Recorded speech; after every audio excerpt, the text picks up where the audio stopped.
Yes, something I didn't know about at all until it was kind of discovered by his defense team, and then they began to question our mother about it.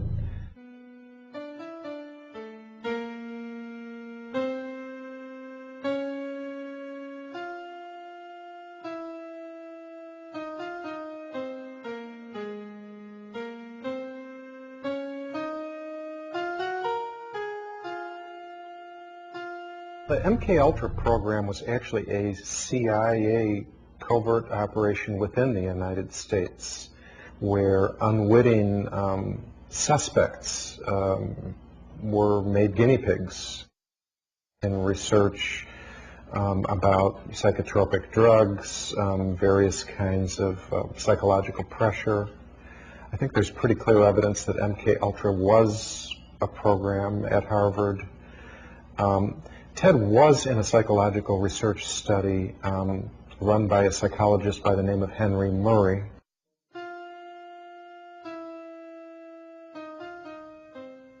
Murray conducted abusive experiments at Harvard under the supervision of Sidney Gottlieb, MKUltra director. It was a fairly abusive research project. It would certainly not pass ethical muster today. And Ted would meet once a week for a conversation with someone about philosophy, with someone he thought, he was led to believe was another subject within the research project, but actually it was a plant, it was a graduate student, and they were actually trying to study how alienated youth, and Ted was identified as an alienated youth at Harvard. Harvard's entry profile for young Kaczynski. Good impression created, attractive, mature for age, talks easily, fluently, and pleasantly, makes friends carefully. And they were actually trying to study how alienated youth, and Ted was identified as an alienated youth at Harvard, would respond to having their philosophy of life and their values challenged. The Murray-Gottlieb MKUltra objective. Behavior modification by covert means through drugs, hypnosis, and torture. So for 3 years, beginning at the age of 17, Ted was in this study. I've read some of the transcripts, and they were pretty awful. I mean, they included personal attacks. So as my brother's trying to make some kind of philosophical point, his adversary in this debate is making disparaging comments about his appearance, about his maturity. An interesting possible connection is that Murray had actually been in the OSS,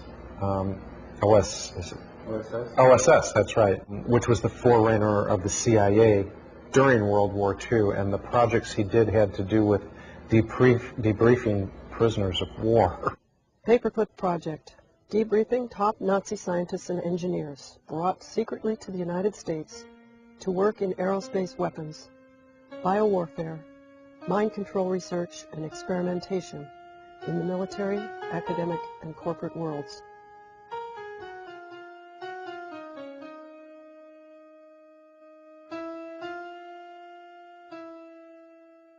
So we wonder if, maybe he used some of the same tactics in sort of probing and poking young, unwitting college students, and don't know if the CIA was directly involved, but it's certainly not outside the bounds of possibility. I don't think that necessarily created Ted's mental illness. It might have been a triggering factor. It might have sort of given shape to his belief that there was, conspiracies against him, and that, there was something sinister about the technology of psychology and mind manipulation and so forth. I think I really began to get alarmed in the 1980s when some of Ted's letters to our parents seemed so bizarre. I mean, he'd say that they never loved him and cite evidence and seem to ignore all of the nice and loving things they'd done all their lives long. And I realized at that point that he was looking at the world through a very, very different lens. Looking back, actually having read some of Ted's diaries while he was in college, I think he probably was having psychotic breaks as early as his early 20s. He believed, for instance, that he'd been visited by people in his apartment at the University of Michigan who couldn't possibly have been there to visit him.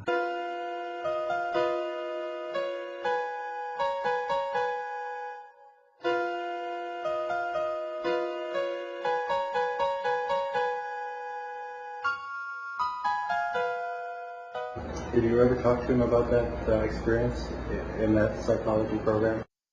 No, Mom had remembered it because since Ted was only 17 when he went into this research project, parental consent was needed. And Mom remembered getting a form from, Harvard College asking for her permission for Ted to be in this study. And, Mom said, well, gee, I thought, Ted's, he's socially awkward. He doesn't fit in very well. Maybe being exposed to psychologists could be very helpful to him.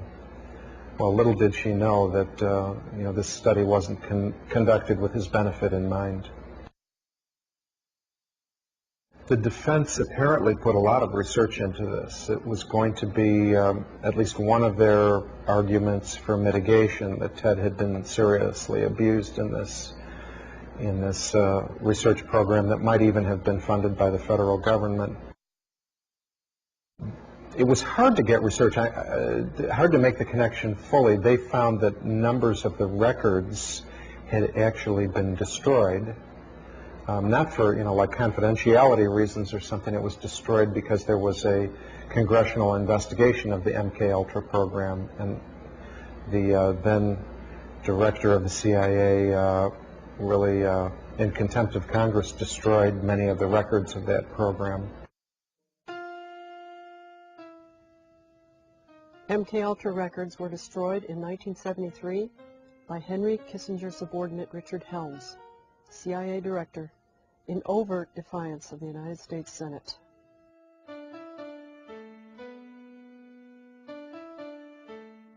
They did eventually get to look at some of Murray's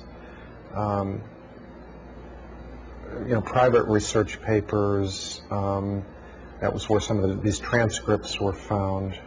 They also were able to track down just a couple of the other participants in the study, one of which, by the way, was working at Los Alamos making big bombs.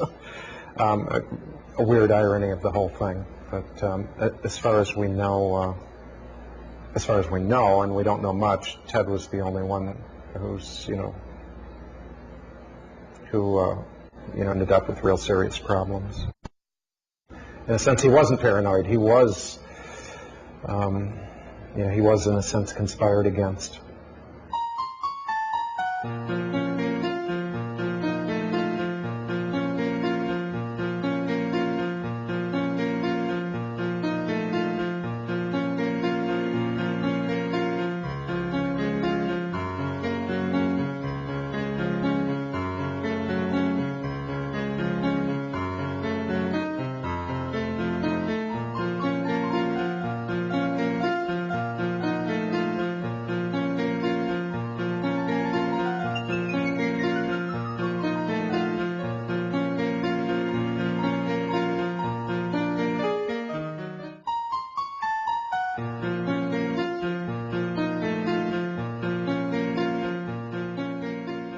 because of his academic brilliance and his extraordinary success, and the absence of any kind of obvious, any violence in him, I think our family thought he was different, but not necessarily in a bad way.